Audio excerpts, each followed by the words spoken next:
A Valley priest is now facing charges, accused of sexually assaulting two kids under the age of 15. Good evening, I'm Mitch Carr, in for Mark Curtis. And I'm Kariba Devine. In an indictment, John Dallas Spaulding, also known as Father Jack, charged with 7 felonies for sex crimes involving children in the early 2000s. Team 12's Bianca Bono joins us live from the Alert Center with the late-breaking details. Bianca. Well, guys, we're learning that the alleged assaults on the two kids happened between 2003 and 2007 when Spaulding was working as a Catholic priest in Phoenix and in Mesa. The Phoenix diocese says Spaulding was suspended in June 2011 after an investigation found allegations against him of sexual misconduct with a minor were credible.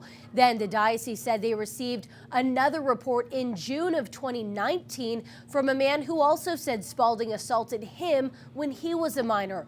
The diocese says they encouraged him to go to police. Now Spaulding's facing 7 felonies related to sexual abuse of kids under the age of 15. And now we're hearing from the Maricopa County attorney.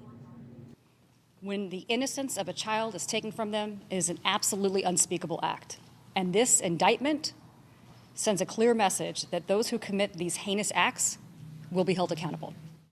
And the Diocese of Phoenix is urging anyone with information on these allegations to call authorities. That reinforces what Bishop Thomas Olmsted from the Diocese of Phoenix told 12 News in an exclusive interview last year about any and all cases of abuse. If we do not address this decisively now, shame on us. We have a great responsibility to address this problem that we've become aware of in our society and in our church, and we have to act on that now. And we're digging deeper into Spaulding's past at different Catholic churches in the Valley, including allegations dating back to the 80s. Tonight, he's charged with sexually assaulting 2 kids under the age of 15 in the 2000s. 12 News is on its way to St. Tim's in Mesa. More details from there throughout the night on the 12 News app and on 12news.com. For now, we're live in the Alert Center. Bianca Bono, 12 News.